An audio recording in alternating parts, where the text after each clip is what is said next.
அறிவாலயத்தில் முதலமைச்சர் மு க ஸ்டாலினை சந்தித்த துரைமுருகன், MRK பன்னீர்செல்வம், ஏவா வேலு உள்ளிட்ட அமைச்சர்கள் மற்றும் நிர்வாகிகள். வாக்குப்பதிவுக்கு பிந்தைய கருத்து கணிப்பு முடிவுகள் வெளியான நிலையில் ஆலோசனை.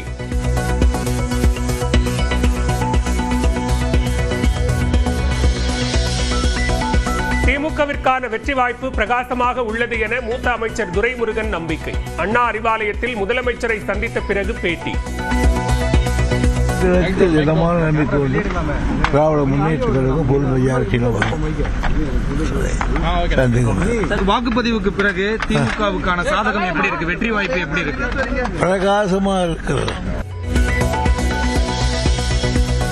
சென்னையில் ஆபரண தங்கத்தின் விலை சவரனுக்கு 1600 ரூபாய் உயர்வு. வெள்ளி விலையும் கிராமுக்கு 10 ரூபாய் அதிகரித்து 270 ரூபாய்க்கு விற்பனை.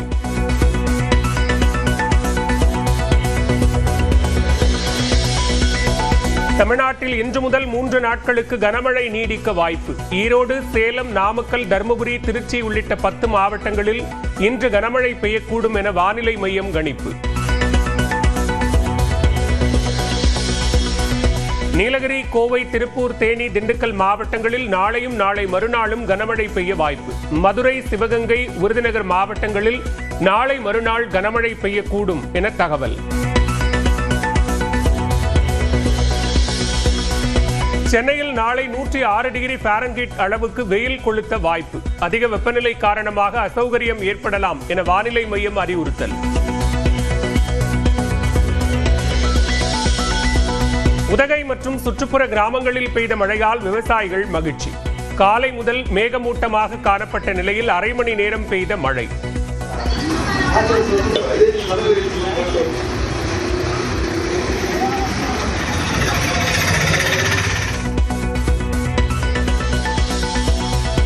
திண்டுக்கல் மற்றும் புறநகர் பகுதிகளில் பரவலாக மழை பொழிவு.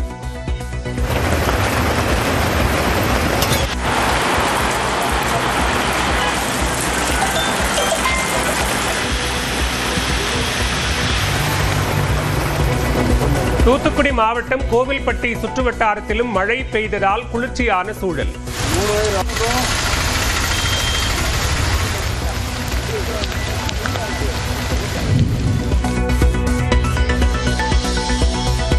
திருப்பதி திருமலையில் வெப்பத்தை தணித்த மழை. குளிர்ந்த சூழல் நிலவுவதால் பக்தர்கள் மகிழ்ச்சி.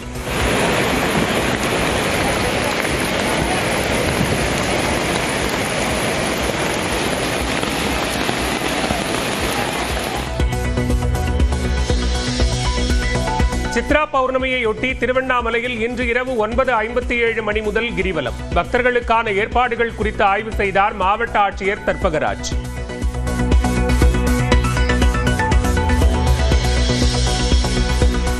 சித்ரா பௌர்ணமியையொட்டி திருவண்ணாமலைக்கு படையெடுக்கும் மக்கள். சென்னை அருகே வண்டலூர் முதல் பெருங்களத்தூர் வரை போக்குவரத்து நெரிசல்.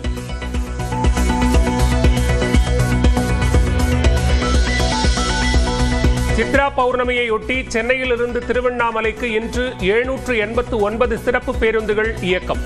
தமிழ்நாடு முழுவதிலும் இருந்து வரும் 2ஆம் தேதி வரை மொத்தமாக 11,823 பேருந்துகள் இயக்கப்படும் என போக்குவரத்து துறை தகவல்.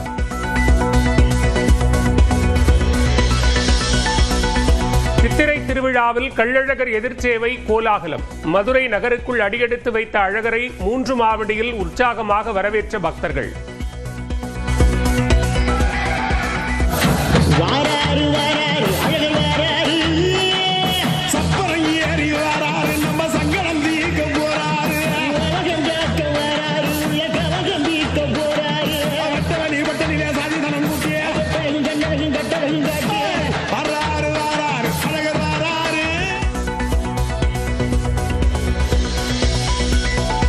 தங்கப்பல்லக்கில் மதுரை வந்த கள்ளழகரை வழிநெடுக வரவேற்ற பக்தர்கள். சர்க்கரை தீபம் ஏற்றி கோவிந்தா முழக்கத்துடன் வழிபாடு.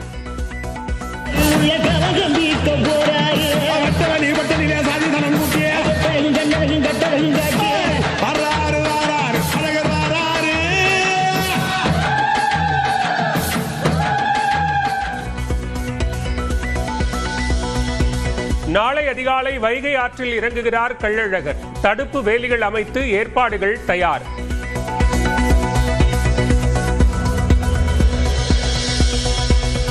தாவேக தலைவர் விஜய் மற்றும் சங்கீதாவின் விவாகரத்து வழக்கை விசாரித்து வந்த நீதிபதி எழிலரசி விழுப்புரத்துக்கு மாற்றம். செங்கல்பட்டு குடும்ப நல நீதிமன்றத்தில் வேறு ஒரு நீதிபதி விசாரிப்பார் என தகவல்.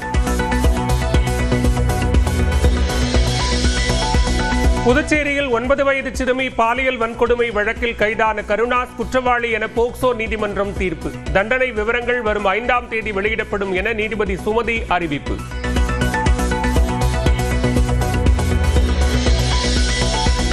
புதுச்சேரி சிறுமி பாலியல் வன்கொடுமை வழக்கில் குற்றவாளிக்கு தூக்கு தண்டனை வழங்க வலியுறுத்துவோம். அரசு வழக்கறிஞர் பச்சையப்பன் பேட்டி. மரண தண்டனைக்கு உண்டான குற்றப்பிரிவுகள் மற்றும் ஈதாக 302 மரண தண்டனைக்கு உண்டான குற்றப்பிரிவு. சாத்தான்குளம் தந்தை மகன் கொலை வழக்கின் மேல்முறையீட்டு மனு மீது உயர்நீதிமன்ற மதுரை கிளையில் ஜூன் 4 முதல் விசாரணை. 9 பேரின் தூக்கு தண்டனையை உறுதி செய்ய கோரிய மனு மீது நாள்தோறும் விசாரணை நடைபெறும் என நீதிபதிகள் அறிவிப்பு.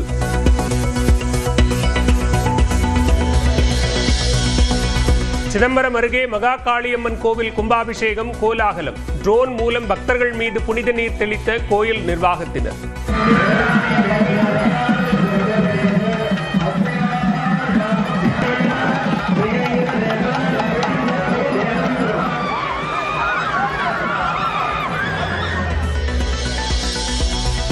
கும்பகோணம் சாரங்கபாணி கோயில் தேரோட்டம் கோலாகலம். 110 அடி உயரம் கொண்ட தேரினை வடம் பிடித்து இழுத்த ஆயிரக்கணக்கான பக்தர்கள்.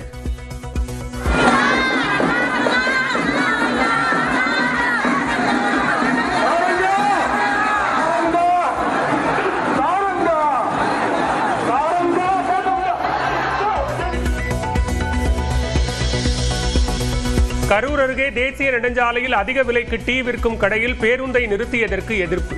தவறை தட்டி கேட்ட பயணி மீது ஓட்டுநர் மற்றும் நடத்துனர் சரமாரி தாக்கு.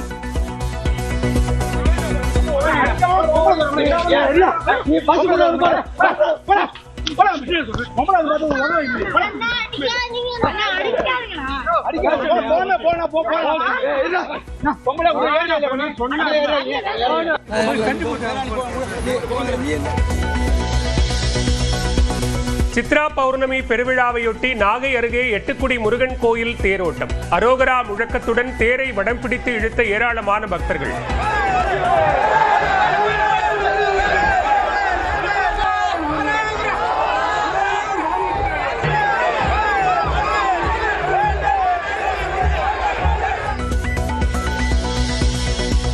புதுக்கோட்டை மாவட்டத்தில் 6 கிராமங்களில் மீண்டும் வாக்குப்பதிவு நடத்த கோரிய வழக்கு தள்ளுபடி. வாக்களிக்காத 2012 பேரையும் தேர்தல் முடிந்த பிறகு எவ்வாறு வாக்களிக்க அனுமதிக்க முடியும் என உயர்நீதிமன்றம் கேள்வி.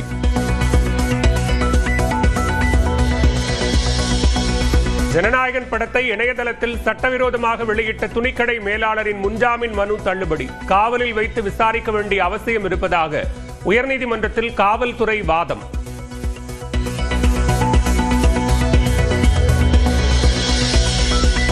சென்னை துறைமுகம் தொகுதி தாவேக வேட்பாளர் சினோரா அசோக்குக்கு ஏற்கனவே பாதுகாப்பு வழங்கப்பட்டுள்ளது.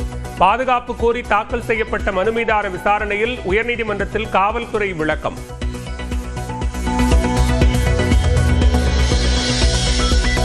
நகர்ப்புறங்களில் வீட்டு உபயோக சிலிண்டர்களுக்கான காத்திருப்பு நாட்கள் நாளை முதல் உயர்வு. 21 நாட்களில் இருந்து 25 நாட்களாக அதிகரிக்கிறது. கிராமப்புறங்களில் 45 நாட்களாகவே நீடிக்கும்.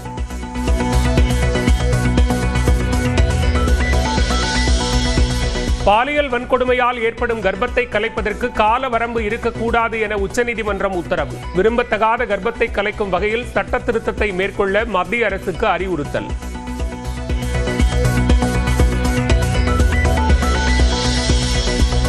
லடாக்கில் உள்ள ஜன்ஸ்கர் பகுதிக்கு சென்ற மத்திய உள்துறை அமைச்சர் அமித்ஷாவுக்கு உற்சாக வரவேற்பு. பாரம்பரிய நடனம் மற்றும் இசை மூலம் மரியாதை.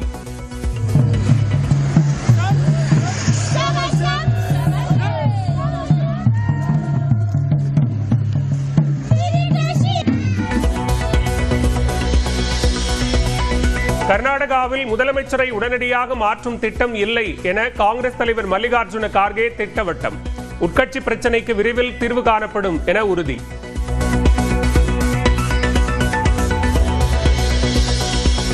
பாகிஸ்தானுக்கு எதிரான ஆபரேஷன் சிந்தூரை தன்னிச்சையாகத்தான் நிறுத்தினோம் என பாதுகாப்புத்துறை அமைச்சர் ராஜ்நாத் சிங் திட்டவட்டம்.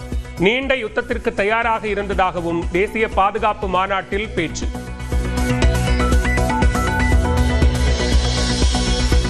ஜம்மு காஷ்மீர் மாநிலம் டோடாவில் பாலோசா பள்ளத்தாக்கில் பனிப்பொழிவுடன் சாரல் மழை.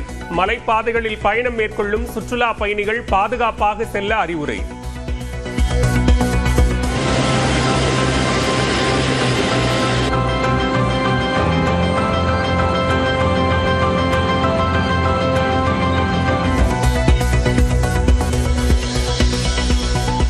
உத்தரப்பிரதேச மாநிலம் காசியாபாத்தில் திடீரென்று பெய்த ஆலங்கட்டி மழை. வெயில் சுட்டெரித்த நிலையில் திடீர் மழையால் குளிர்ச்சியான சூழல்.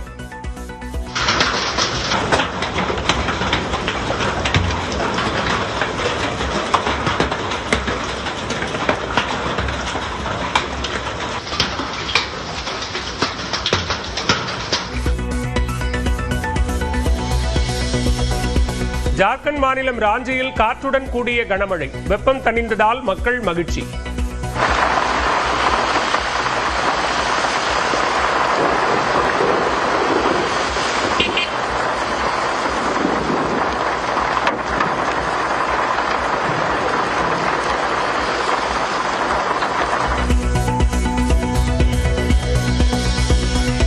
இமாச்சல பிரதேச மாநிலம் ஷிம்லாவில் மழை பொழிவு. பணி முடிந்து குடைபிடித்தபடி வீடு திரும்பிய பொதுமக்கள்.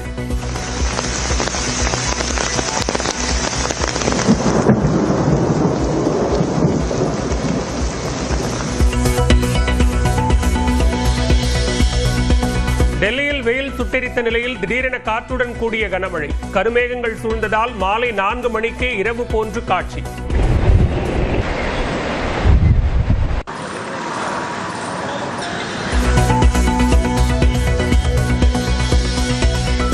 மேற்கு வங்கத்தில் மம்தாவிடமிருந்து பாஜக ஆட்சியை கைப்பற்றும் என மேட்ரிக்ஸ், பிமார்க் மற்றும் சாணக்யா ஸ்ட்ராட்டஜிஸ் கணிப்பு.